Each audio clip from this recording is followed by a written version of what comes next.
Então, gente, no vídeo de hoje vamos falar sobre o lançamento do momento, né? Black Adam, Adão Negro. Um filme de super-heróis que não é muito heróico, né? Enfim. Não, vamos falar real. É um filme que o lançamento, como tu falou, né? O top do momento, que a gente esperou muito, que a gente criou muita expectativa. Uhum. E, infelizmente, estamos aqui para falar que ele não é isso tudo. Não mesmo, não mesmo. Ele é só um produto que já foi vendido, né? Infelizmente, Black Adam era uma grande promessa, ainda mais assim, né? Quando você bate o olho em The Rock com a caracterização ali do Black Adam, mano, o cara é a personificação de um herói, sabe? O arquétipo da perfeição. Pô, ficou muito top o papel dele naquele personagem. No entanto, todavia, né, o filme em si tem um enredo tão brega, sabe? Dentro daquela receita marviana, sabe? Que é essa mescla de comédia com enredo misturado com drama, numa pegada de Spielberg, Exterminador do Futuro e afins. Porque, tipo, virou um de-pagode total, sabe? Infelizmente, gente, o filme foi de ladeira abaixo. O filme foi uma decepção. Decepção. Que é o que a DC tem trazido ultimamente. I'm sorry pra quem gosta, pra quem acompanha, pra quem é fã, a gente também é, mas foi uma decepção total. Principalmente porque vendo todos os trailers que saíram ao longo desse ano, né? Cada vez que o trailer saía era uma coisa a mais, era uma expectativa a mais que a gente criava, e aí teve aquela participação no pré-lançamento, né, do The Rock, que ele fala que depois de Adão Negro o universo DC não seria mais o mesmo. A gente comprou isso, a gente comprou essa história, fomos sedentos a assistir e só decepção. Fomos enganados. E aí, como acionar o Procon? Meu Deus. É que eu posso processar a DC? Não é, mano, eu preciso ser indenizado, cara. Por propaganda enganosa? Total. Meus olhos sangraram. Como você falou, o The Rock no personagem foi perfeito. De pagode. A escolha do ator pro personagem foi ótima. Isso eu não nego. Foi, acho que a única coisa que eu realmente achei que foi 100%. Mas no restante, assim, como você falou, o enredo foi muito fraco. Foi aquela receita de sempre. E coisa que você havia comentado comigo, né, um tempo antes vendo o trailer, que tinha medo daqueles alívios cômicos, né? Eu falei, não, tá com cara de que não vai ter, ou se tiver vai ser mais sutil. Me enganei redondamente, que foi o tempo inteiro e foram aqueles alívios cômicos, aquelas piadinhas que já não colam mais, sabe? São nem um pouco inteligentes, são muito bobas, muito superficiais, sendo realmente que eles simplesmente copiaram e colaram aquelas receitas que a gente já conhece por aí, que a gente já tá vendo em outros filmes, que Marvel faz há anos e que até lá já tá ficando chato, já tá ficando repetitivo, e eles foram lá e insistiram nessa receita, sabe, de bolo que já tá batida. Total, perfeito. Gente, infelizmente é um produto que já foi vendido, sabe? Mas enfim, então, como é que começa tudo? Primeiro, começa contando a história da cidade, né, do local ali de onde vem o Adão Negro, né, que é de Kahndaq, e contando a história dessa cidade no passado, sei lá, 5.000 anos no passado, mostrando antes da Era Moderna. Isso, muito antes, dizendo inclusive que Kahndaq seria mais antiga que a Babilônia. Então, começa mostrando que o povo foi escravizado por um rei que queria poderes sobrenaturais, fez o povo cavar para procurar um metal que só existia naquela região, chamada Ethereum, que ele pudesse fazer uma coroa consagrada aos demônios, algo do tipo, e para poder ele se tornar o campeão deles e receber os seus poderes e tudo mais. E aí ele escravizou o povo para isso, o povo se revoltou, e dentre ali todo o povo, um garoto, que era um adolescente, né, demonstrou coragem para defender o povo, para resistir, né, e ele foi escolhido pelo Conselho dos Magos para receber os poderes, né, desse conselho, para ser o campeão do Conselho dos Magos. ele deveria se tornar o herói dali, né? Libertar o povo e tudo mais. Só que, ao invés de libertar o povo, ele resolveu salvar a vida do pai dele. O pai dele estava prestes a morrer e ele apareceu pro pai, né? Como o campeão do Conselho dos Magos, e ele pronunciou a palavra, né? Para poder fazer com que o raio caísse em cima do pai e passasse os poderes pro pai para assim salvar a vida dele. Isso, ele acabou morrendo, né? E aí o pai se tornou o Adão Negro, né? Que no caso ali nem se chamava ainda Adão Negro, ele tinha o nome dele que era Tete Adam. Já começa. E daí ele vai lá, quando o rei conseguiram confeccionar a coroa e o rei ia pegar a coroa, ia colocar, né? Ele aparece, mata tudo, destrói todo mundo, e aí a gente vem para os tempos modernos, modernos, que parece ser assim, uma cidade que lembra muito o Oriente Médio, algo assim, só que é uma cidade que está dominada, né, por mercenários internacionais, né, chamada Intergang, e eles estão aparentemente atrás exatamente dessa coroa do passado. Ali a Intergang é como se fosse o Iraque, né? Porque tem um momento ali da mulher junto com o irmão dentro da van. Aí tá a mulher, que vai ser uma das principais ali da narrativa, né? Que ela quer achar a coroa antes da Intergang para poder escondê-la, né?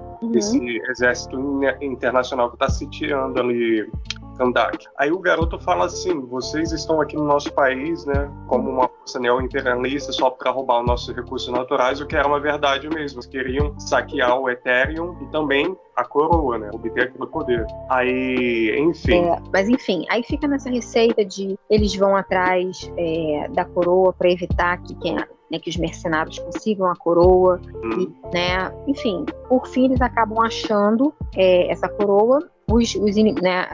Essa Intergang ameaça ficar com ela, e a tal ativista, né, que é a Adriana, ela faz o quê? Ela lê ali na espécie de inscrição que tem no chão e ela liberta o campeão, né? Todo mundo gostava, que era o campeão dos magos, enfim. E ela liberta o Adão Negro, né? Dessa prisão. Ali ela achava que era um túmulo, na verdade. E aí ele vê aquilo, ele é atacado pela Intergang e ele ataca todo mundo. Aí a gente vai ver o quê? Umas cenas de tiro, porrada e bomba, entendeu? Fica ali uns bons 5 minutos, né? Eu acho, talvez até 10. Só nisso, né? Os mercenários atirando nele com todo tipo de arma, com granada, e ele revidando e matando todo mundo, porque ele é um anti-herói. Ele não é um vilão, mas ele também não é um herói, ele é um anti-herói, e ele não tem medo de matar, né? Eu não gosto muito do fato de seres humanos tentar lutar contra super-heróis, né? Os caras não têm ciência que, tipo, é inútil você atirar balas, tacar paus e pedras num homem vulnerável, né? Isso ali é simplesmente um mata-barata, sabe? O cara é o SBP ali e tá matando insetos. E aquela mulher, né, consegue pegar a coroa, levar até a van onde tá o irmão, que ela queria de todas as formas esconder ali das forças mercenárias, né? E o Shazam continua a matança. Até que um dado ponto ali, ele acaba sendo alvejado, né, por um míssil de Ethereum. Ele cai inconsciente no chão. A mulher pega ele, coloca na van e leva ele pra casa, né? Aí, até então, o filme é aceitável, até esse momento. Daí por diante começa a desandar. Daí pra frente, gente, é ladeira abaixo. Depois que Adão Negro é resgatado ali pela mulher e levado pra casa dela, ela coloca Adão Negro inconsciente, tipo, no quarto do filme. E o filme era um grande fã da Liga da Justiça, de super-heróis e tudo mais, né? Famoso nerdzinho dos tempos modernos. Aí quando Adão Negro desperta, chega o moleque lá fazendo uma sequência de perguntas. Você voa, você tem superpoder, você tem super velocidade, não sei o quê. Aquele garoto espertinho, imperativo, sabe? Mano, tava dando uma raiva daquele moleque. Nossa, eu ficava imaginando assim, se eu fosse o Adão Negro naquele momento, eu tinha mandado um raio naquele moleque, tinha torrado ele.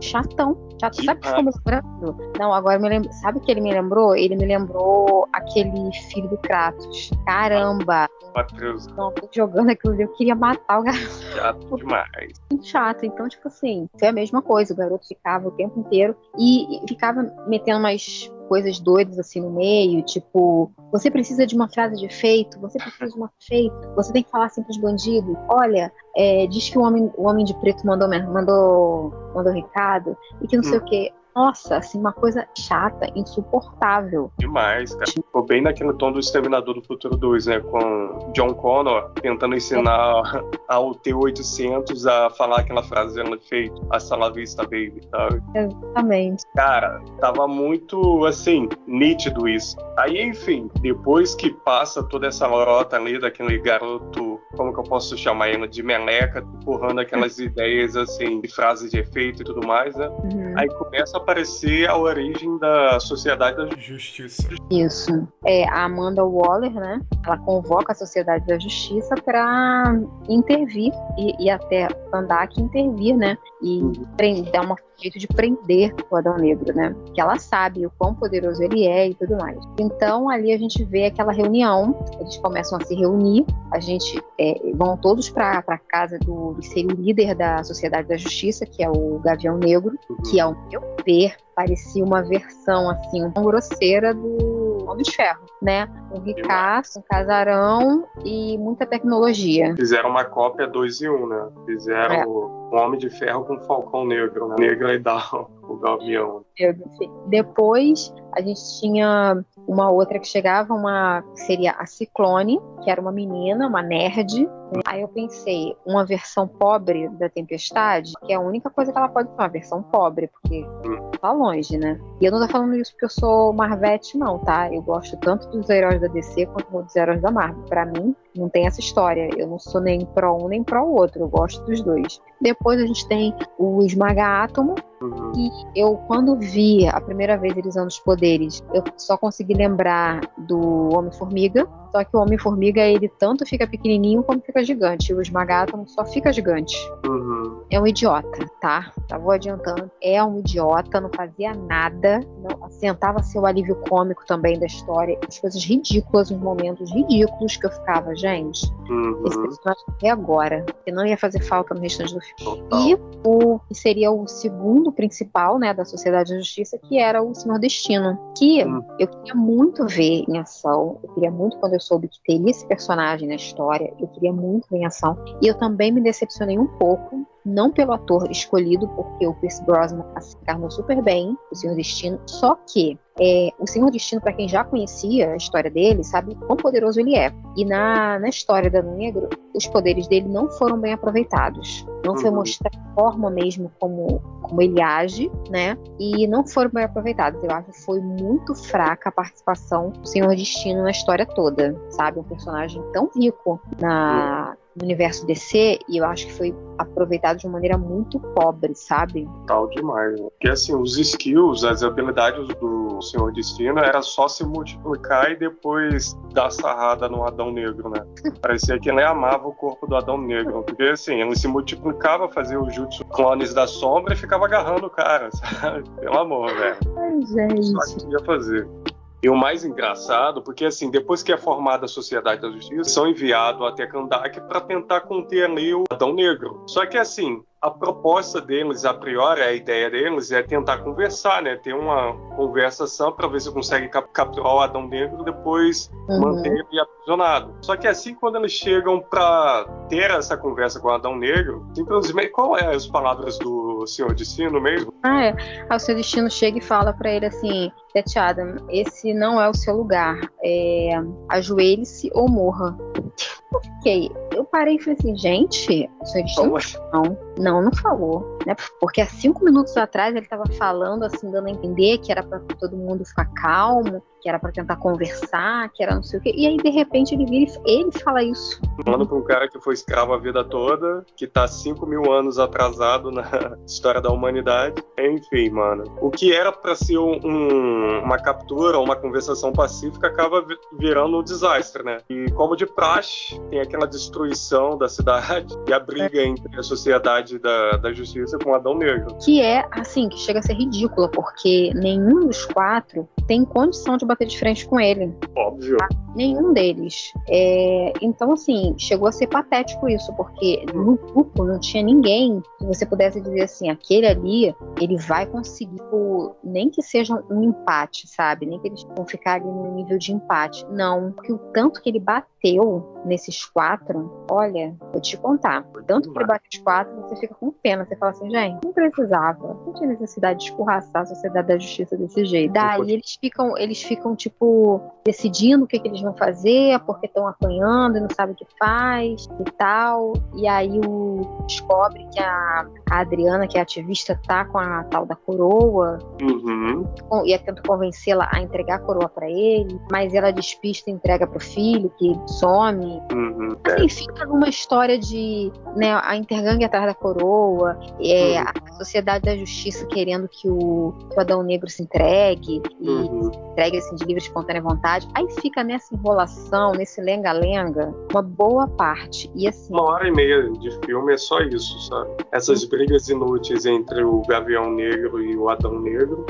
Porque eles ficam de picuinha, parece criança, sabe? De picuinha, os dois. E aí, nesse meio tempo também, sempre tem alguém tentando fazer um alívio cômico, tipo o irmão da Adriana, faz alguma participação, o garotinho, que é chato, esse Esmaga-Átomo, que é um herói que não tem função real nenhuma. É só um pano de fundo ali pra preencher alguma lacuna, que na verdade, sem ele estando ali ou não preencheria lacuna nenhuma. Tudo isso é pra preencher a lacuna que fica no enredo, que é um enredo pobre, que é um enredo fraco, e eles ficam tentando preencher com coisas engraçadinhas e que é desnecessário. Exato, é aquilo que a gente falou, né?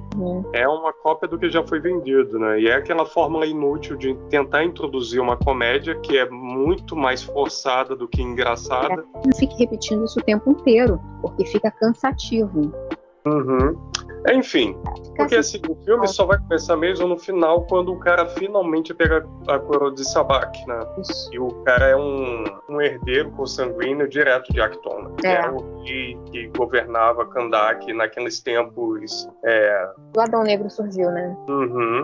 Aí, enfim, cara, o que acontece no final do filme, pra mim, já deveria ter acontecido no início. Seria muito mais interessante se no início do filme já tivesse sido pega a coroa, aí você tem um campeão do mal ali, né? Dos demônios, fazendo as atrocidades em Kahndaq. E, tipo, naquela necessidade de enfrentar o mal, você convocasse, né? Ou buscasse um herói daquela época, né? Um herói daquela cidade, que no caso era o Adão Negro. Isso. Acho que faria muito mais sentido. Enrolaram demais na narrativa e deixaram isso só pro final, né? Isso. Aí, finalmente, o cara lá, o descendente, né, do rei da antiguidade, consegue a coroa, né? O Adão Negro mata o cara, ao mesmo tempo ele meio que machuca o garoto, e aí ele começa a pensar, realmente, né, eu acho melhor que vocês me prendam e tal. E aí ele se entrega, é levado para uma prisão, né, para a prisão da Amanda Waller, onde supostamente tem outros poderosos presos lá, que a gente não sabe quem são. Mas enfim, aí quando o campeão dos demônios, né, volta para a Terra para tentar dominar Kahndaq, enfim, aí a Sociedade da Justiça olha e fala assim, nossa, a gente vai precisar dele, né? Eles também não aguentam o tranco. Aí o Senhor Destino usa um pouquinho mais dos seus poderes, um pouquinho mais, consegue à distância libertar o Adão Negro para que ele possa voltar, né? E lutar contra esse campeão do mal. Mas antes de tudo isso acontecer, tem outros probleminhas que aconteceram assim. Porque, novamente, a gente tem aí assim, em determinado momento, quando esse campeão dos demônios tá ali, ele resolve convocar o exército, né, as legiões do inferno. Gente, olha, tenebroso o negócio. E quando ele convoca, o que aparece? Aparece uns esqueletos andando, né, pela cidade, uns esqueletos com algumas espadas, algumas coisas assim. E tipo, era um negócio tão mal feito, tão ridículo. E qualquer um deles conseguia simplesmente pegar uma barra de ferro, bater e desmontava e destruía o... Eu fiquei assim, não tô acreditando, gente. Eu não tô querendo que estão fazendo isso, não. Não fizeram isso, não. Coisa de filme B. Total. E aí, novamente, tem aquela inserção de uma coisa, de uma brincadeira boba. O irmão da Adriana, ele aparece do nada com uma van e aí ele atropela alguns desses esqueletos e tá tocando uma música, aquela música Baby Come Back, uma música antiga, e aí ele começa a cantar a música e fala, eu não vou morrer hoje, eu só vou morrer eletrocutado, e começa a bater, pegar uma barra de ferro e bater nos esqueletos, e assim, gente, coisa pobre, coisa, nossa. Enfim, chegou Adão Negro, mata o cara, mata o demônio, né, o Sabak, e tudo se restabelece e fica todo mundo, faz as pazes, né, a sociedade vai embora e fica tudo certo, e aí ele vai se tornar o protetor dali, né, o protetor de Kahndaq. Tudo muito, nossa, super previsível, sem grandes acontecimentos, nem nada. E é isso. Esperar pra ver os próximos fracassos da DC. Assim, eu sinceramente, eu apostei muito, eu acreditei muito que realmente seria uma revolução da DC. Eu tava achando que depois de tanta decepção, por exemplo, que a gente tava tendo com a Marvel ultimamente, né, não só com o filme, mas com as séries, então, que assim, tá uma pior do que a outra. Então eu achei que realmente a DC ia vir pra ser a nossa, vamos dizer assim, salvadora, né, ano, com um filme que realmente valesse a pena, mas sinceramente terminei assim o ano, né, porque não tem mais nenhuma produção da DC esse ano, eu acho, então terminei o ano decepcionada mesmo, literalmente decepcionar, porque a gente esperava muito disso, eles prometeram muito, e foi aquilo, né, a gente foi mais, é aquilo que eu sempre falo pra você, o trailer foi feito pra enganar, e mais uma vez nós fomos enganados, né? O trailer prometeu muito e o filme não entregou nada. Volto a dizer, essa é a minha opinião, mas pra quem gostou, tudo bem, que legal que vocês gostaram, né, quem gostou, muito bom, mas assim, pra mim, faltou muito ainda pra ser um bom filme.